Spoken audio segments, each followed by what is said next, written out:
Boom, John knows the truth, back with another one. And today we're going to cover the number 2 and the use of the Hegelian dialect, which actually divides us all when we need to be all united. So the mainstream presents two sides and you're given the illusion of choice, but in reality, these are controlled sides and they provide no solutions. They'll never be balanced. There's never going to be any goals obtained. It's always going to be divided. And it never can come together when you're just given two choices. So this is a major tool they use, and I'm going to let this guy explain the Hegelian dialect in further detail, and I'm going to come in afterwards.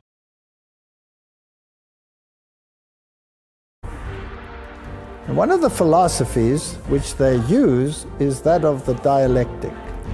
Two opposing forces used to rub against each other so that eventually both are destroyed and then synthesize a third out of the ashes and out of the ruins. Freemasonry generally is a white brotherhood, but co-masonry accommodates females and black people. So to the uninitiate, it seems as if the white race is supreme. Once you get to the higher initiates, there is a different story, and Nimrod was worshipped as black or white. There is chaos created between the races, so you have the Ku Klux Klan, which is anti-black, and you have organizations which are equally anti-white. This is called dialectic thinking. Remember the Hegelian principle? You create friction between the races so that you can have synthesis in the end and bring about a new world order. So in order to unite the races, the best thing to do is to create chaos amongst the races until the pain of separation exceeds the pain of unity. You understand the Hegelian dialectic thinking? It's brilliant. It's sick, but it's brilliant. And it doesn't matter if you sacrifice hundreds of thousands of lives to achieve your objective, because the end justifies the means. It really is a terrible doctrine.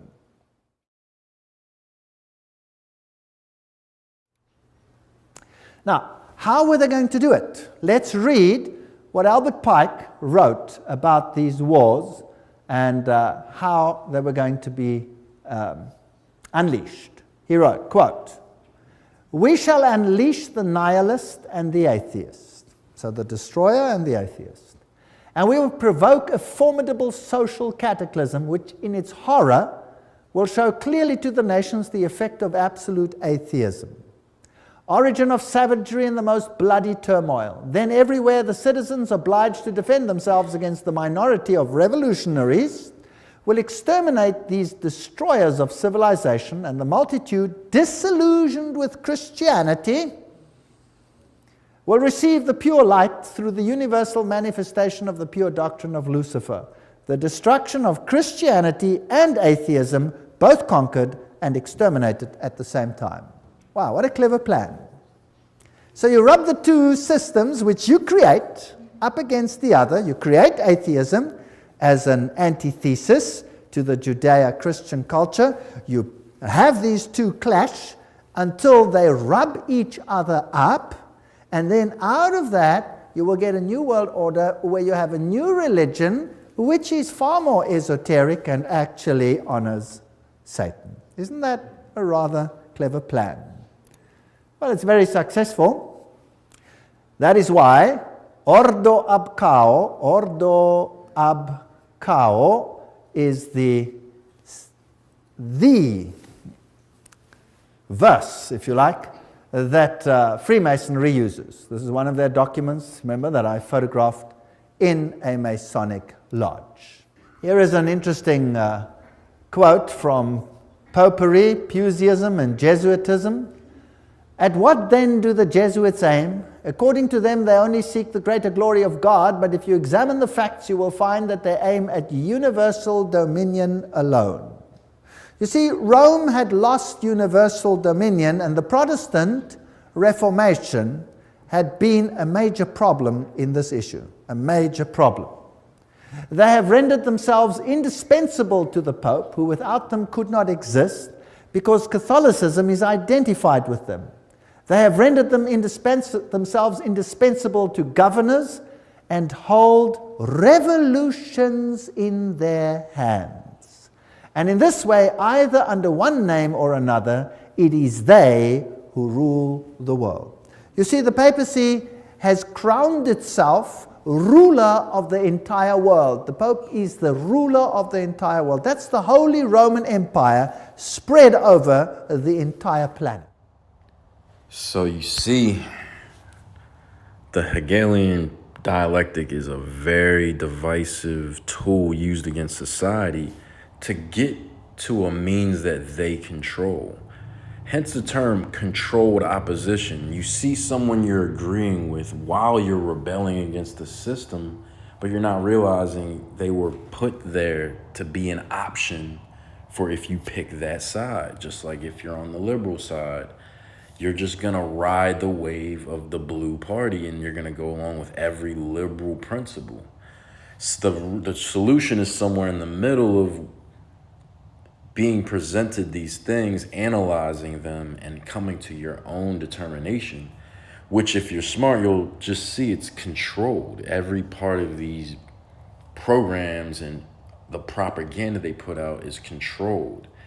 And as this guy also said, Rome, the Vatican, the Jesuits, the Pope, they control all of this through papacy, maritime law, and other sorts of things. And these are some of the methods of their manipulation.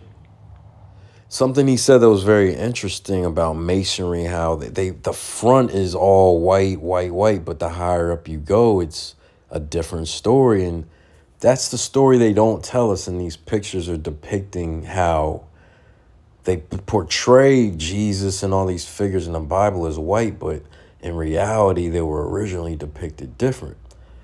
But let's get into the different ways they divide us with simple colors or political parties or gang affiliations, all of it. So you have the Bloods and the Crips, and you got the white and black floors, for Masonry. That's another subject, that all these gangs are government sponsored. They started from think tanks and colleges. So we fell into these traps, and you divide your own communities, your own families, people that look just like you, and you have an infinite unbalance and infinite chaos where there's never going to be solutions. What are the solutions to street gangs? Same as politics. What are the actual solutions? It's two sides back and forth that'll never agree.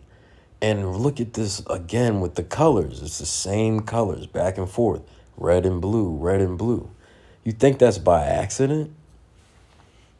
They do this on purpose. It's literal color magic. So then you'll see the American flag, red or blue. You'll see the police lights, red and blue. And you'll even see a lot of characters in comics, red and blue for Superman. The guy that flies through the sun, but he really should actually look like this. But that's another subject. You got Captain America, red and blue. Spider-Man, red and blue. You see the symbolism, the devil horn symbolism right there for you to not see it, but it's right there in your face. Spider-Man, and then he's this infinite young character that never figures it out. That's another thing. They want you to show you that you have power, but then you'll never actually figure it out. And here we come to the white and black divide, and what's very current, the whole Kanye White Lives Matter and all the stuff he was saying about certain people who stole the identity of the people in the Bible. But you have white people wearing Black Lives Matter shirts, and then the uproar is when black people wear White Lives Matter shirts. Shouldn't that upset the white people? That's how it should go if you're thinking logically. But the white and black divide is a very divisive one, because if you look at your skin, none of us is actually black or white, but they pit us against each other. They don't have a yellow versus brown or orange versus tan. They put us two on the chessboard, and ironically, it's the same color schemes again. And that's what we're in, a game of our lives. That Hegelian principle always creates two. So even with sports, Ravens versus Redskins, someone's going to lose, go home sad. Someone's going to win, go home happy. That's how it's played. And these seem like little games and little harmless things, but it creates an infinite negative and positive energy, never providing balance, which is the actual solution to all of this chaos going on. The solution is for us to come together and actually think above our controllers. They're running programs on us, little trials, and we're like lab rats. And that can be very dangerous at times, as you see with the last 2 years, the programs they're running. It's getting very divisive to the point it's dangerous. But in the end, the people can't be stopped. Once we fully understand what the common problem is and who our common enemy is, who the real ops are, things won't be so divided. You know, we even have men and women divided. And do you ever think the standards for men and women's relationships are put on from the media? They're given to us by the media and now social media.